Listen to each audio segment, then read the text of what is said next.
just a few things about me so then you get to know me a little bit better. I've actually been a counselor now for over 15 years and have been working in higher education for 25, especially in transfers, transfer support, and services. Formerly, I worked at Santa Ana College in their Transfer Teacher Ed Center, as well as now for the past 7 years here at Irvine Valley College as a transfer counselor coordinator. In graduate school, given that I was already working at community colleges, I didn't really have to intern at the various community colleges. And I looked at my options for internships. And I've always had interest in the med field because my own sister and other folks have gone on. And I decided to intern at the Health Advising Office at Cal State Long Beach. There, I actually met, Eileen Tom. She's actually now over at Orange Coast College. But for those who are from the Orange Coast Community College Coast District or OCC, Eileen Tom actually was a pre-med advisor at UCLA first, then came over to Cal State Long Beach as their coordinator advisor for their health professions office. And I was able to train under her to learn so much about advising, supporting, counseling students in the various health professions. And that was really my first experience. And that kind of sparked an interest in me to really learn more in depth about this field. In the end, I would say this, okay?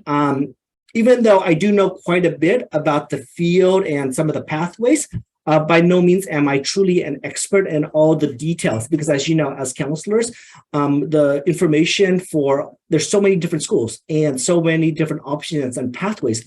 So to me, this session really is going to be twofold. It's one, sharing with you the resources that I do know.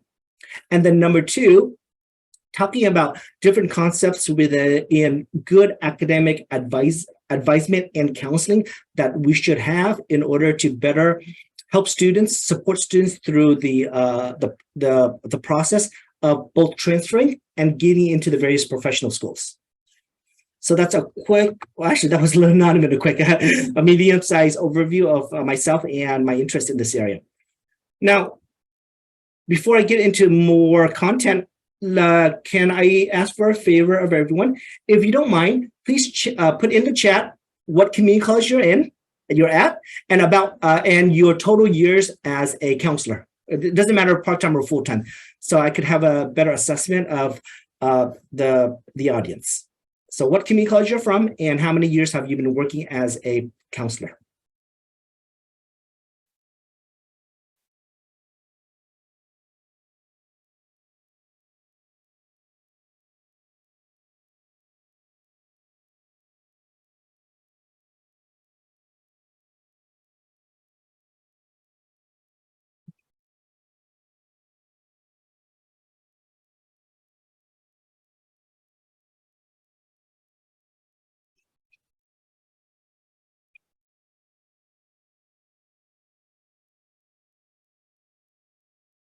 Looks like we have a fairly good mix. Some newer counselors just starting out, a few in the middle with anywhere from 5 to 10 years of experience, and then a few who, well, actually, probably more than a few who are veterans who've been seasoned. Let's put it that way.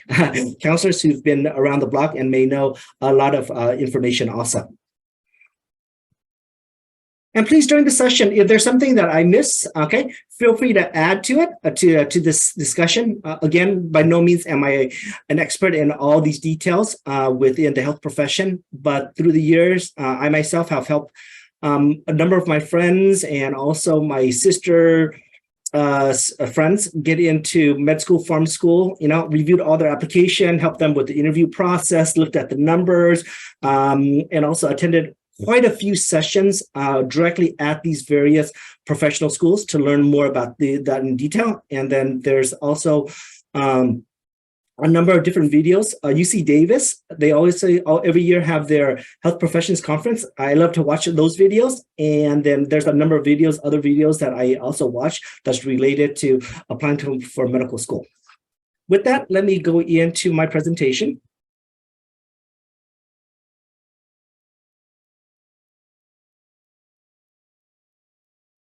And actually, I created this presentation about 2 years ago.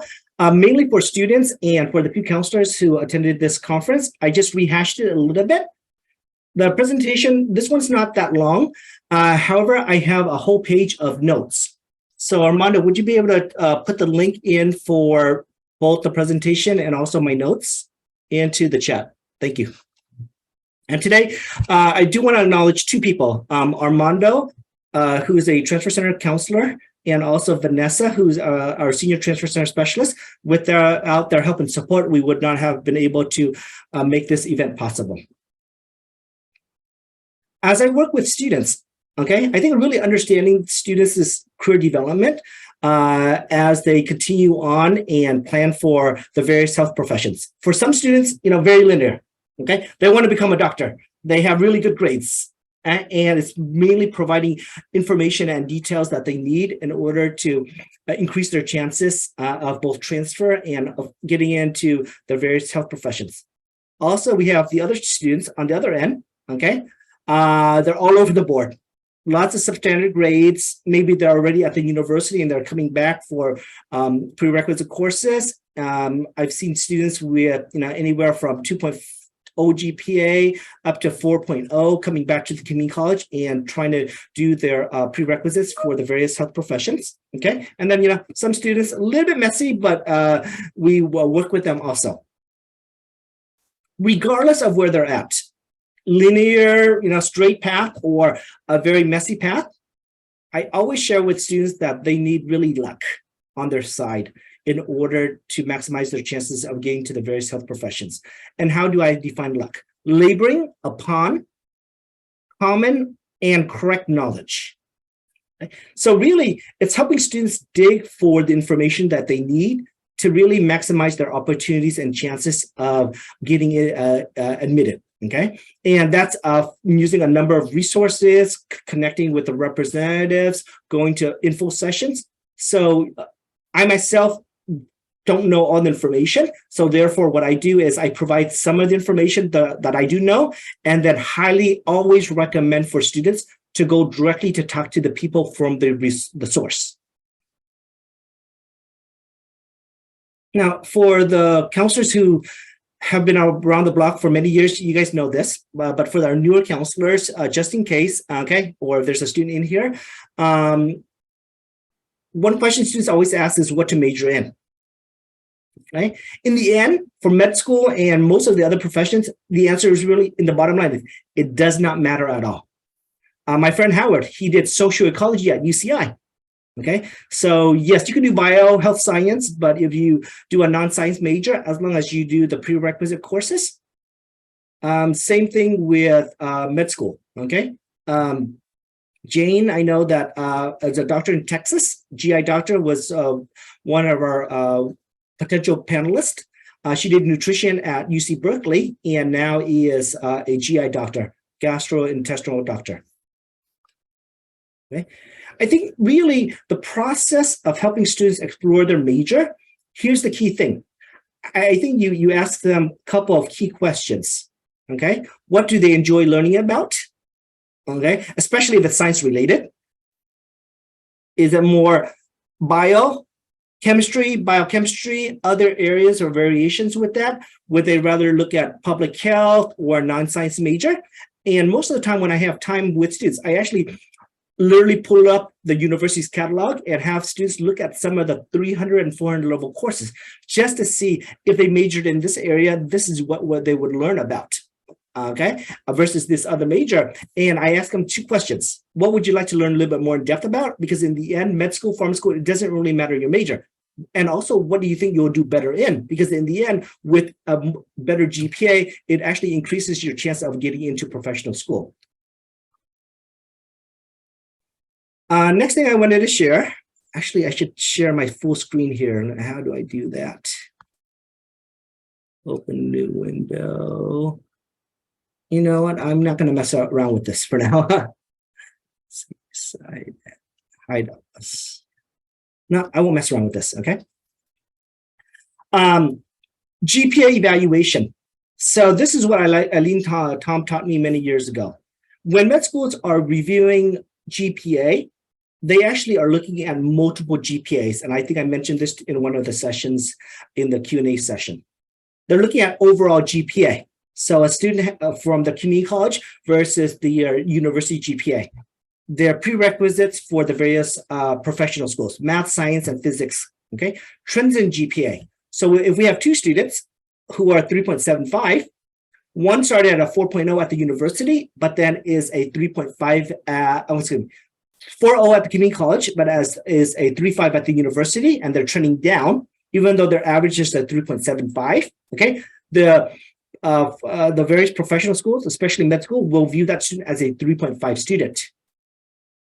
Now, if it's trending up, they really like that too. So in the end, they don't really piece out if the community college, was better or less than the university. They basically more so look at trends within that. So therefore, if the student was a 4.0, but at the university at 3.5, okay, then definitely that trending down is not good for the student. It's better to always trend up. Also, they always look at it in the context of both academic rigor and also the context of students working and other life responsibilities also. So it's not just purely one GPA number. Also, if you look at the application for medical school, I know it's broken down by year. Year 1, year 2, year 3, year 4, and all the additional years. Also post-bac, any classes students took after they graduated. So they're looking at GPAs in multiple ways.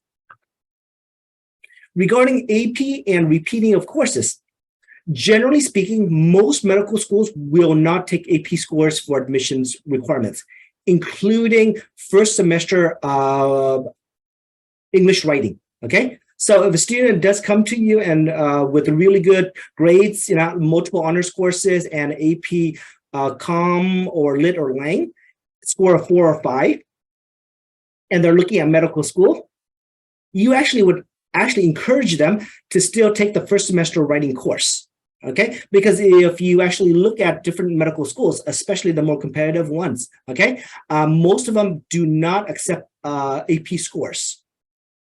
So therefore, it actually would be wise for students to take the first semester writing course. Repeating of courses, most medical schools, not all, but most, will average out the GPA. So it all goes with the student. Okay, because for most medical schools, in the end, it's really that minimum 3.0 GPA. If you don't have the minimum, most medical schools may not even look at it or consider you. That's one way for them to weed you out. However, if the student does have some substandard grades, but if the overall is higher, like 3.25, and they didn't ever really repeat some of the courses or did repeat, that would be ideal. But really, it's really in context. The other thing I always share with students, okay, who are exploring is to really truly explore their options. Right? Know what their primary is, but look at different options too. So especially the students who may have GPAs that aren't competitive. Maybe they can do a master's in public health or in hospital administration first, help them improve their GPA or a post-bac. And for those who don't know, post-bac programs vary. Some programs are shorter, very short in length, 6 months. Some could be a year, 2 years. Okay, those are ways for students to basically improve their GPA. There are special programs through some of the universities.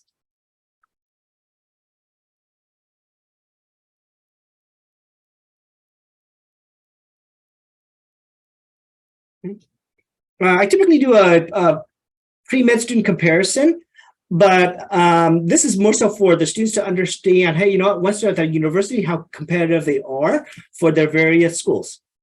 Backtracking a little bit, these students are with us first. Some of them are literally 4.0, others are 3.5, others are 2.5, and still are struggling through their math and science courses. One question that sometimes, I remember when I was just starting out and I had to ask Eileen Tom this question. Well, this student isn't doing well at all. Okay. Should we, basically tell them that, their chances aren't really that good? Okay. What should we say and how do we approach that? And her answer to me was really, Tuan, who are we to say what the student should or should not do? Okay. All we as counselors should do is provide them with the best information and options as best as possible, and let them make the options and choices.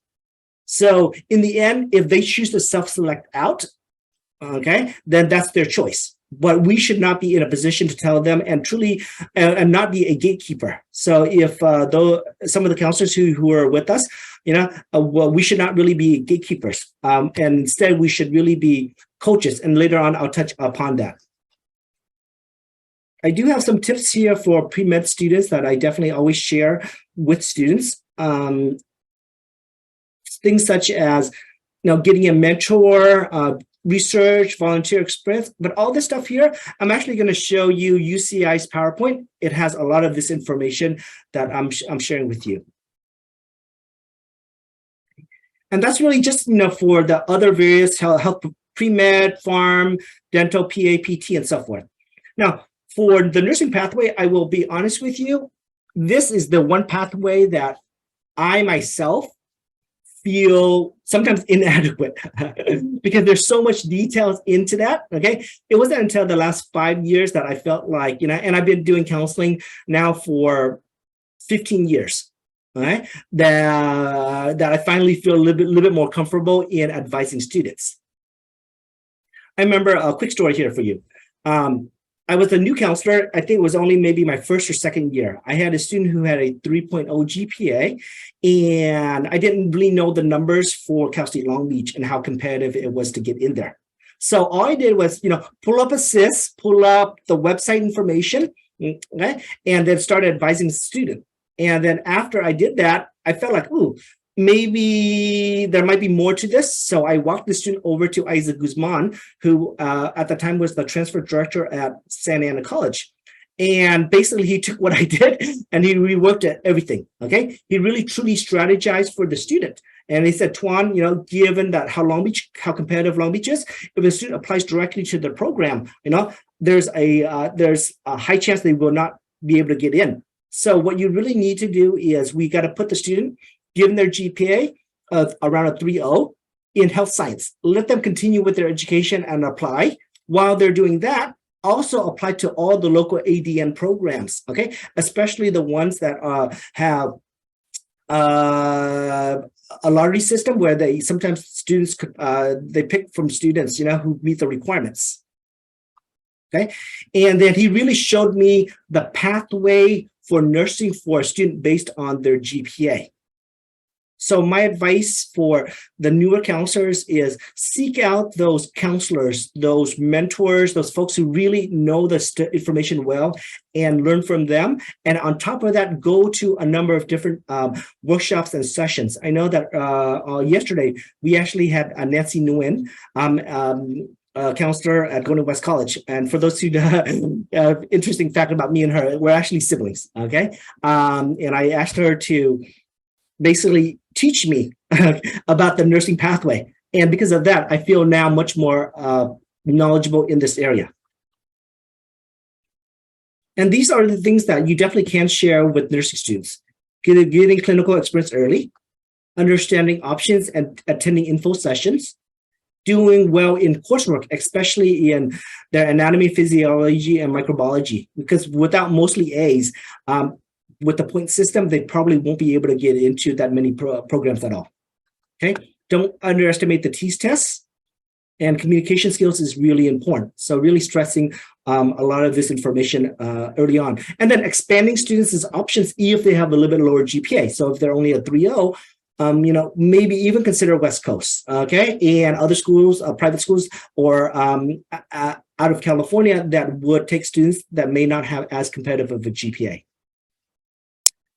I know that in the past, these information here, there's some links to different community colleges, okay? But here's the thing about a lot of these links. Some of them are about 2 years old and information changes.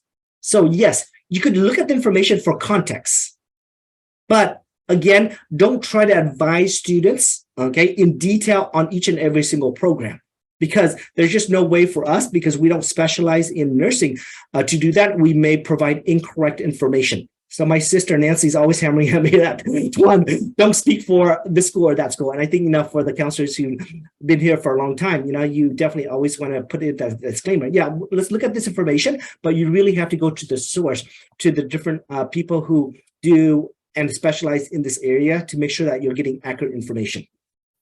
However, overall, some of these links here have really good information.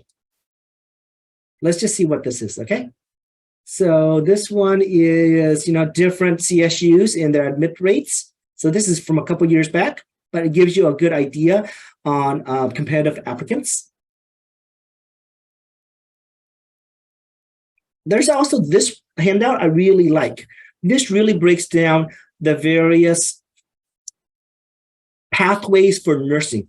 LVN, certificates, associates, bachelor's, master's, and doctorates to help both students and also newer counselors understand the various pathways. And then once you have an overall, then by speaking to the nursing counselors, by going to the various sessions, you have a little bit more detail and understanding of how the various nursing pathways works.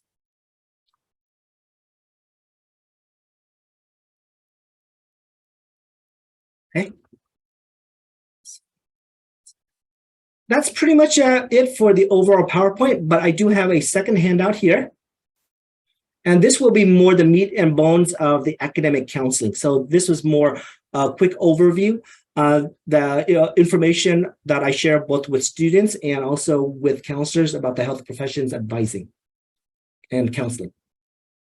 Now, here's much more resources, especially if you're a newer counselor or a counselor who may not have opportunities to work with that many health profession students, but you're wanting to learn more. I definitely would start with both Long Beach and San Diego's career guides for health professions. So here's San Diego. Health Beats Guide. It actually breaks down MD, DO, podiatry, what they live at, what they do, the various professions, percentage you get in, GPA averages, the exams, length of time, median scores.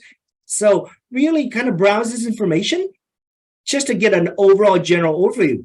But then you may get a student who's specifically wanting a specific area. And because we don't, most counselors are generalists, we're not specialists, we don't know all the details. If you have this resource, you could at least pull it up and look at this information with the student. I literally just did this last week with a student. Then, okay, the GPA, tests, years of length, all this information with the student. Then we ended up going to UC Davis's website and just doing a little bit of homework and a review of that. Looks like there's already one question. If you have any questions, feel free to put it into the chat, and definitely I will do my best to answer all of them at towards the end of the presentation. So this is a really good resource guide for for counselors to do a quick review or to provide and share with students. This is really truly public information because so just go onto their Career Center's website. The information is available for you to even show students. Another really good guide is Long Beach.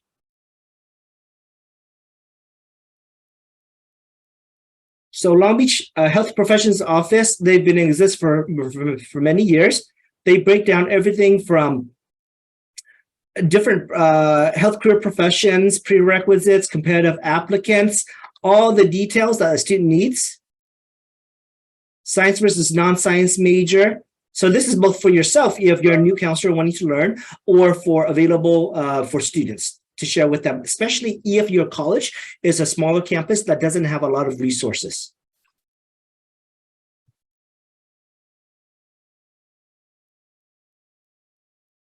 Okay. And then for Long Beach's Health Advising Office, it is actually one of my favorite websites because it has a ton of information. And also I know that Lena, who's presenting tomorrow, she does every single year a conference specifically for community college counselors on this area. They not only have their guide there, but they actually have specific guide sheets to all the different areas: MD, DO, PA, PT. If your school doesn't have a resource like this, feel free to utilize the resources that are available out there. Okay, so even though it's specifically for Long Beach, just disregard Long Beach's coursework. But this gives an overview of basically the preparation required for PA, PT, and all the other various health professions. At IVC, we actually have something similar to this. We actually asked them many years ago if we could use their format, and we do have this specific guide for our students. So we actually created something very similar to that. Let me show that to you. However, within these guide sheets too, they have to be updated. So I know that this is our older information. We're literally updating this information at this time. Some other really good sites. I know that San Diego, theirs is a pretty good site too.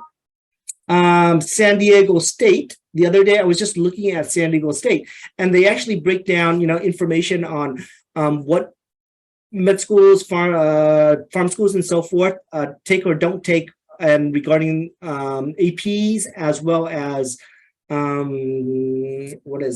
repeating of courses. So they even sometimes break it down into a little bit more details. All right, a couple more good resources for you. One website I really like to look at and share with students, especially the students who are really gung-ho about the health professions, is Student Doctor Network. Here, for the students who really are in that straight path and who really want to learn more details, highly recommend for them this site. Most of the students who are applying for medical school, their junior or senior year, are looking at this website. It has a ton of really good articles. It has resources available for students about MCAT. It has application assistance for different things. Medical school admissions. Let me actually show you interview feedback. And if you ever want to see any medical school, let's say MD schools, type in Irvine. Good. We'll just click on any school right now. Baylor. Go. It has the interview process. So students actually comment and share with other students, basically a little bit about the interview process there. It also has different, scores, average scores to get in. Just know that for medical schools, some medical schools will take a lot of students out of state. Some medical schools will take very little or none.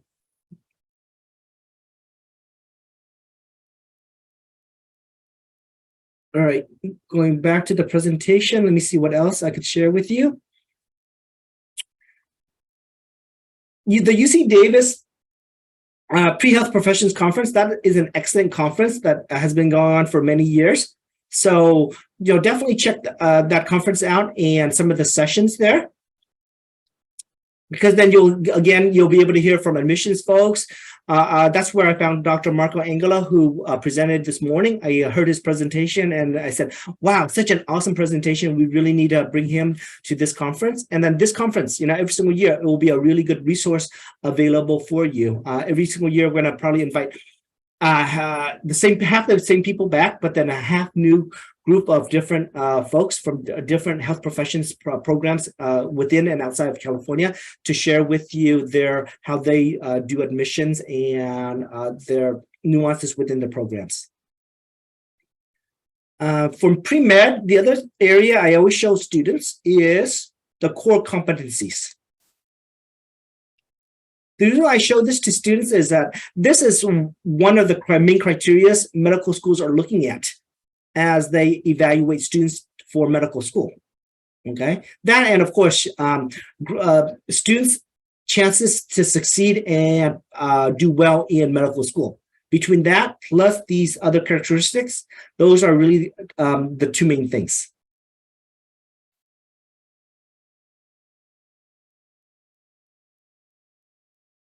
There's information on MCAT, DOs, and so forth. This one is actually an incomplete list. I'm literally just beginning to compile this. My hope and goal is to have this done really by summer, and it will be on Irvine Valley College's Transfer Center under Health Professions Pathway. So you'll have this available now, but know that I will be adding more to it, and it will be available on IVC's Transfer Center's website. And I'll make sure that our website with this pathway information is linked to the ccctransfer.org page for under tools and resources. So you'll always have access to some really, really good links.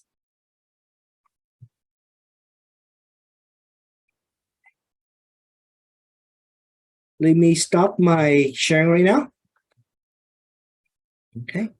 At this time, let me just see if there's any questions or thoughts.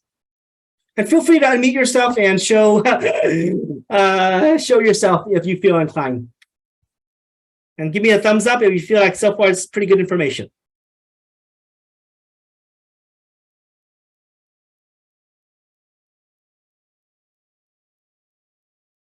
Great. Thank you so much for the positive strokes. Right. All right, let me see. There's one question. See here. What prerequisites are available at IVC for PA program? Definitely later on, I could show you our guide sheet for that one. Do you find a lot of medical schools require calculus? Actually, not both cálculuses. They require, so it's either option. You could do 2 calculus courses, or you could do 1 calculus with 1 stats. It's really either for most medical schools. That's what I recall. And then physics. The other thing too is physics. Most medical schools do not require the calc-based physics. You could do the trig-based physics, and it should be good for most medical schools.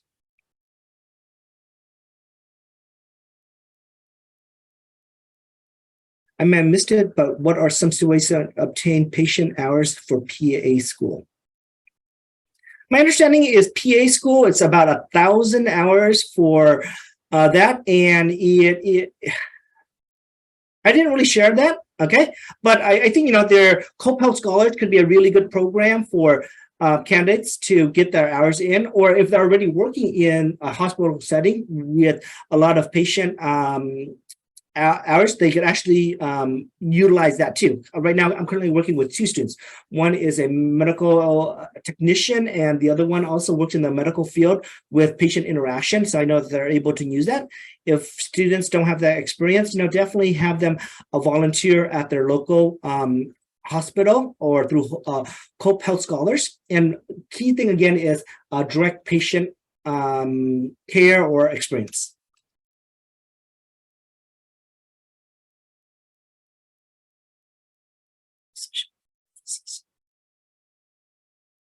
Okay, looks like I did answer the calculus question. Do you have any resources on post-bac degree students who need genetics or upper division biochem?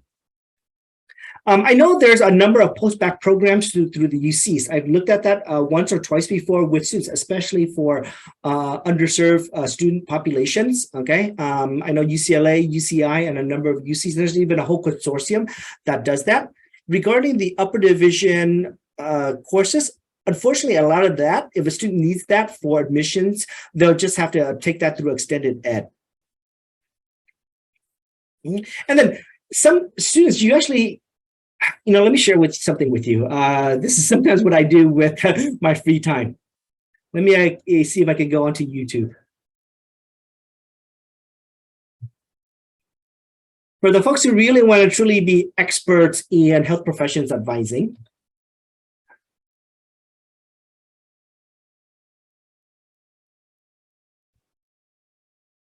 okay, there's this doctor. His name is Dr. Gray. He's a consultant, but he has a ton of videos on basically applying to medical school, reapplicants, scholarship, should you do a post-bac or not? All these details, and every single time I listen to them, I'm at all, wow, you're right. I didn't consider that. Or why did a student with such great grades get rejected? Why did a student get with lower GPA got admitted and so forth? So if you're inclined, especially if you do end up working with a lot or are inclined to work with a lot of pre-med students, okay, I would highly encourage you to watch this. And of course, you have to take it with a grain of salt. He's coming from a specific perspective, but given what he knows and the information, I'm always at awe. And it feels like I'm talking to Eileen Tom from UCLA, who's a pre-med former pre-med advisor who knows all the ins and outs and really, really understands admissions to medical school.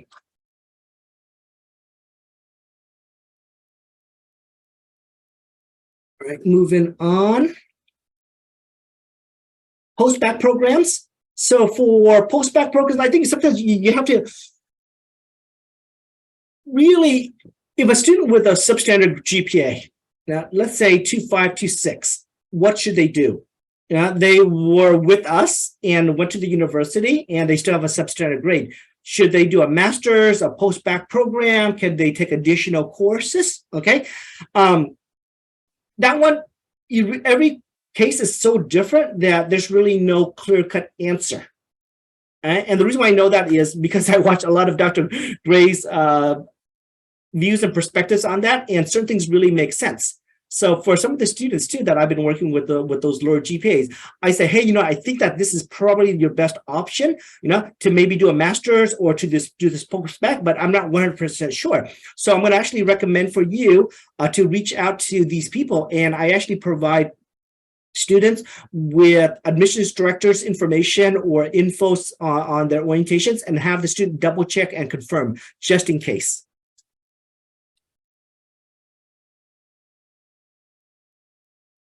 Okay, looks like there's a few more questions. Before I jump into those questions, let me go through, actually, let me answer a couple questions first. Then I'll go through some academic counseling concepts and tips that I've learned through the years that have been helpful for me as a counselor for both any general transfer student as well as pre-med students.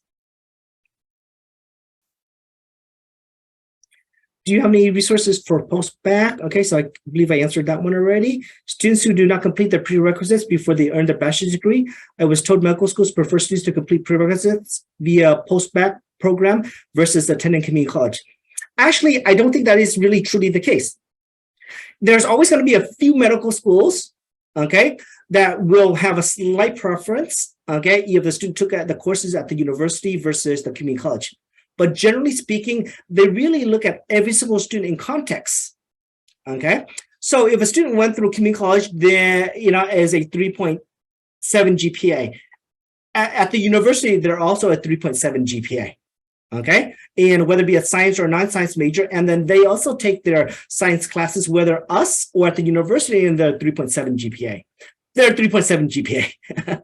Okay, it's only when you see weird discrepancies, okay, where the student has 4.0 at the community college, then 3.0 at the university, okay, and then yes, they probably want to go back to the university and take more classes, okay, or do a post-bac or do a master's program at the university to really prove that they can do university work at a high level. And okay, but generally speaking, most students can just come back to the community college and take their prerequisites, especially assuming that things are all similar. There's no big difference between their community college GPA and their university GPA.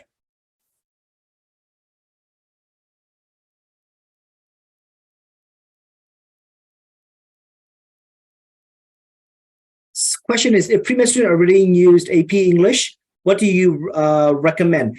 In actuality, what's going to happen is, let's say that if a student did use their AP English for the first semester writing for UC and that does the second semester writing with the critical thinking for the UC, more likely if they want to apply to that medical school will require the student to go backtrack and take that first semester writing course for admissions purposes.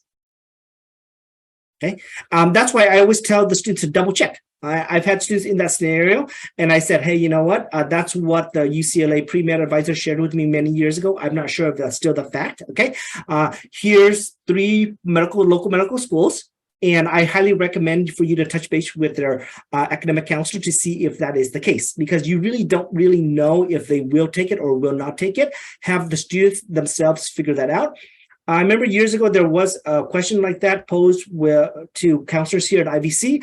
And I was able to find a chart that broke down all the medical schools and if they would take AP scores or not. But it's been years since I've seen that chart. And it wasn't really an official chart. It was one of those consulting places that actually compiled all that information. How would my community college classes affect me when applying to medical school as someone who's planning to transfer? Okay, so that question, I kind of answered it already, but generally speaking is this.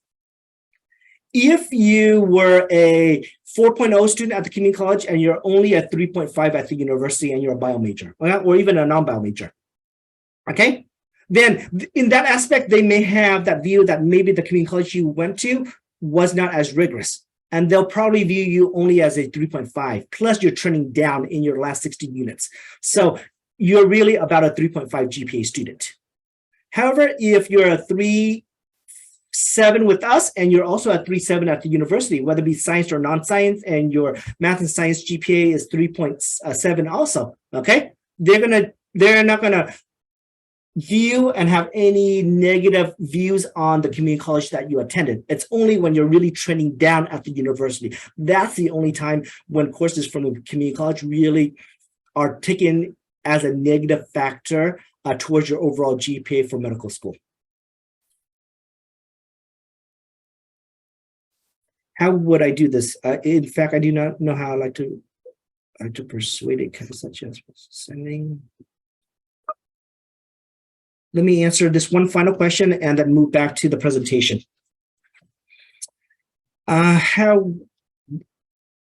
What would I need to do? In fact, I'd like to.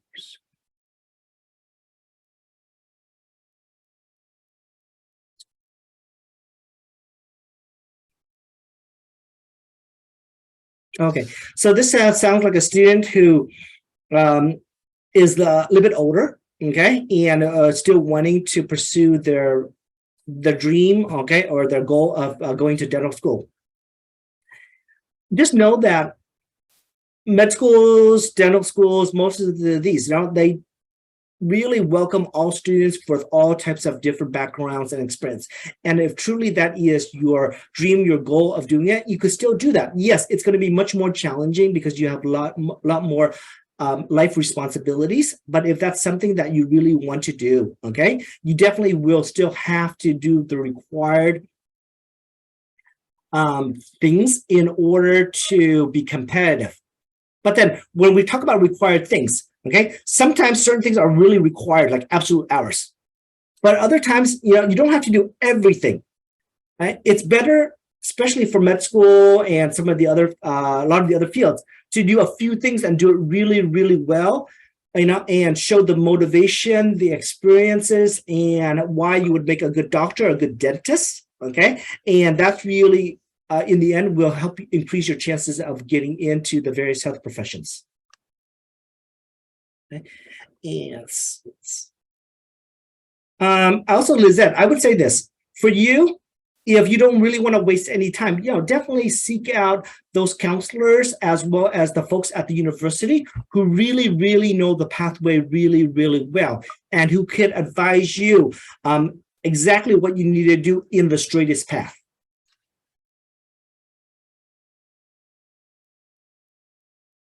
Oh, my apologies. You said you spent 20 years in the dental field. My apologies. And you wanted a hospital. I want to persuade, or is it pursue? I mean, healthcare, there's just so many options. Hospital, public health, and so forth. So maybe, Lizette, feel free to email me directly and to have a conversation in your scenario. Okay, here's my email. My apologies, I misread that.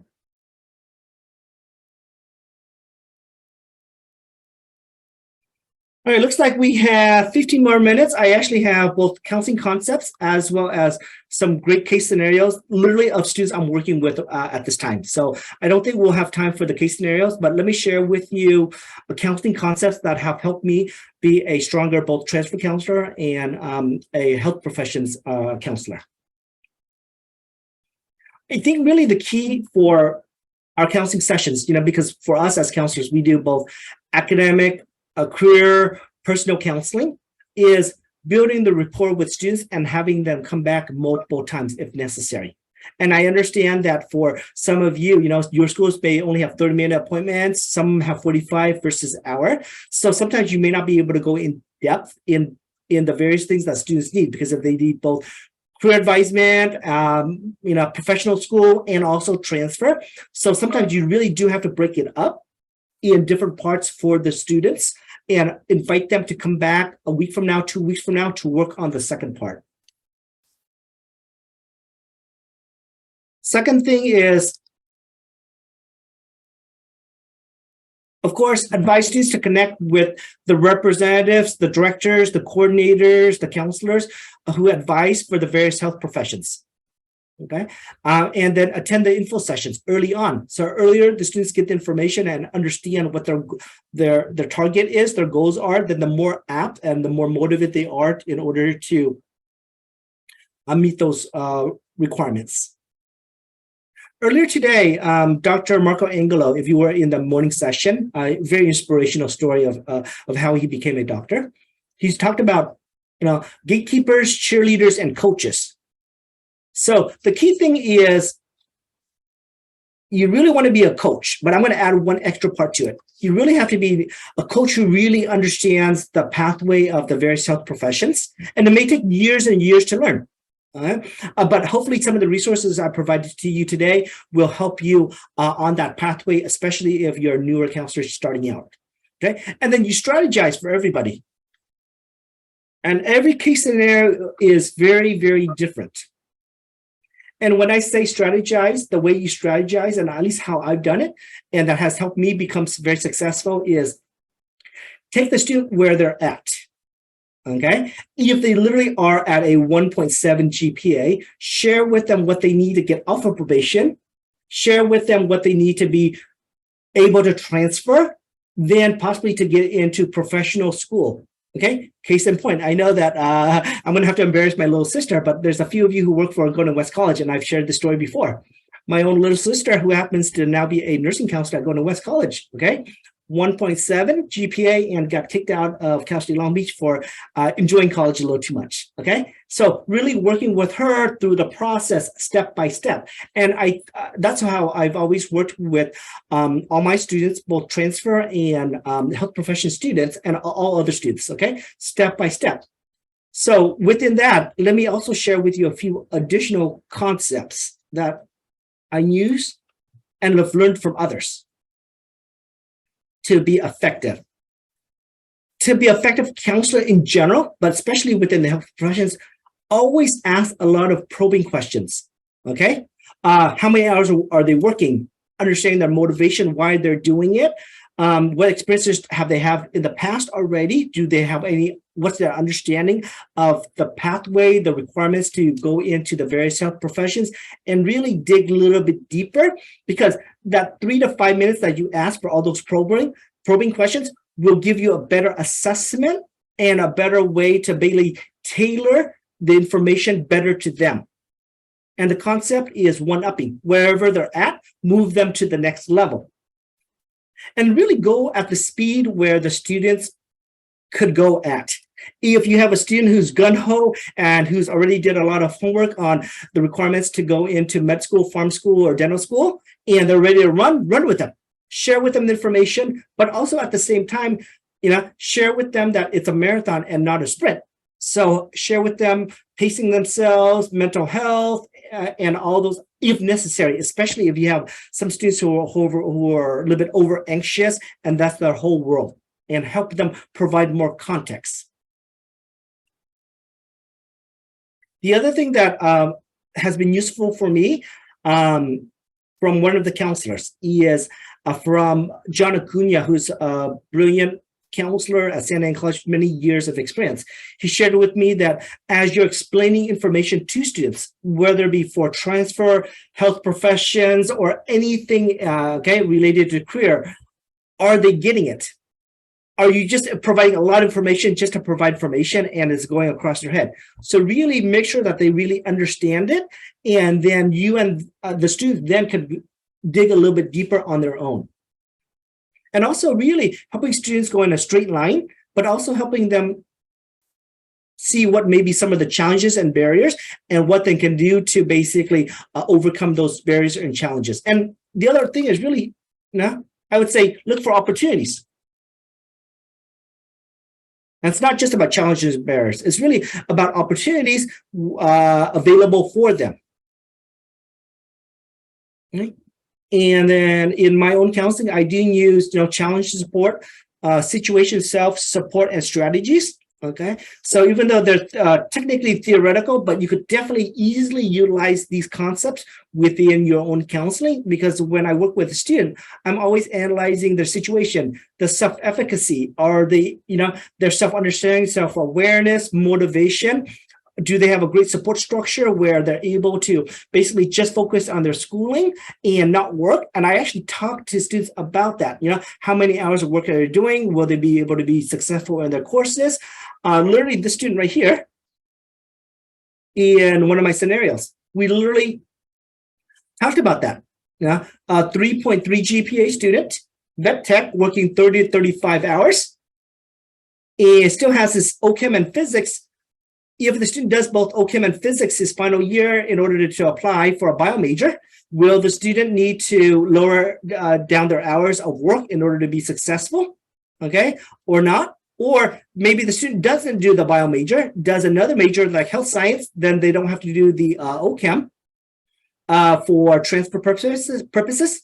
And then we would have to look at veterinary vet school. Do they require OChem for admissions or not? Then you would have to dig a little bit deeper into the requirements for vet. So I think the challenge also of planning for advising and counseling students for the various health professions is you not only have to really have a good understanding of the transfer process, the requirements, the majors, and so forth, but you always have to also look at the information for the health professions and also collaborating and making sure that you're meeting both of the requirements. Also, a point that I want to share with all of you too is helping students understand when then can they get their prerequisites done. Should they do at the community college, at the university, or possibly even take a gap year later down the line? There's no right or wrong. It's really a matter of helping students fit it in, but at the same time doing well when they fit it in. If they're going to cram everything in and it's going to destroy their GPA, then take it down the line. Okay, so it's one of those things where we make sure that they have a fairly rigorous, sizable course load that they would still be able to do well to maintain their good GPA.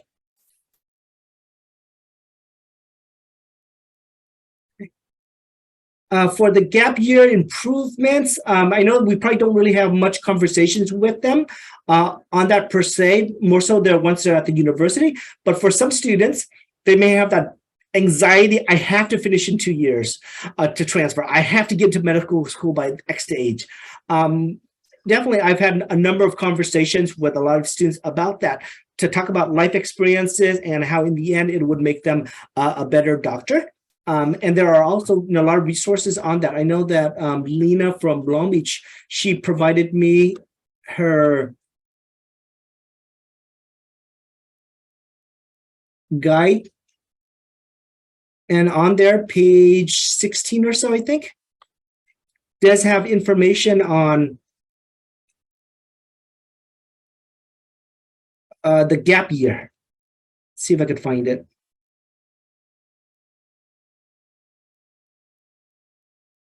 I know it's in here somewhere. Recommendation, clinical research, gap year, okay? Looks like our time is pretty much running out. Let me Let me actually just open it up to question and answer for the last 5 or 7 minutes, and then we will close out. Okay, so feel free to either put your questions in the chat or turn on your microphone and ask any questions you have. Hi, this is Sylvia. Can you hear me? Yes, Sylvia. Okay, so again, I'm an academic advisor at Mesa Community College here in Arizona. We have a wonderful vet tech program for an AAS. I oftentimes get students that say, oh, I'll do the vet tech program and then I'll try to become a veterinarian. And I'm always torn, like, should I tell them? I try to tell them, if you want to be a vet, be a vet. If you want to do a vet tech, then be a vet tech, because the differences are huge as far as, and it seems like it would take them twice as long. So I don't know, what's everyone's opinion on that? I could chime in with my first my opinion, then I'll open it up to anyone else. Okay, I really share with that one. I'll always probe a little bit more on the student's life circumstances. Okay, is it affordable? Can it work within their life to go direct? Okay, do they want it, or are they do they have a preference of just doing the vet tech first? And then later down the line, it's almost the same conversation as someone who wants to eventually become a teacher. Okay, should they be a teacher's aide first? It really depends on the student scenario, situation, and preferences. If that's what their preference is, to do the tech first, and then later down the line, because they could afford it, okay, to be a vet tech, or on the other end of it, if they can and are willing to transfer, get the university degree, and then take out the loans if necessary, okay, and be a veterinarian as soon as possible, and if that works better for them. So really, in the end, whatever works for them in their space and their time at this moment. Does anyone want to add to that?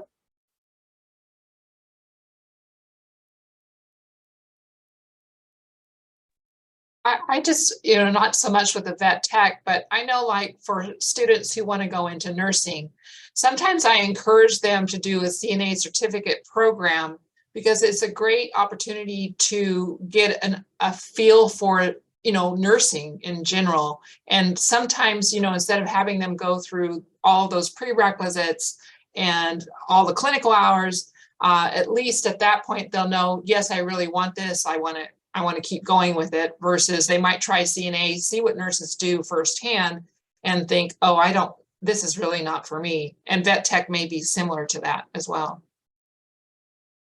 Yeah, I can see that. But also, I think too, you really have to understand the student's motivation. And I think I put that in there, okay? If their motivation, clear-cut motivation, is to be a veterinarian as soon as possible, and after your questioning, you're probing questions of them, and in the end, it's really students' options and choices. So what we as counselors, I believe we should do, is really provide students with various options. If you go take this pathway, then this is what it looks like, okay? The cost, the time, and so forth, and the requirements. If you do this pathway, then this is what it looks like. And based on those options, let the students choose what option they feel is best for them. So at this time, are there any other questions related to anything that I presented today?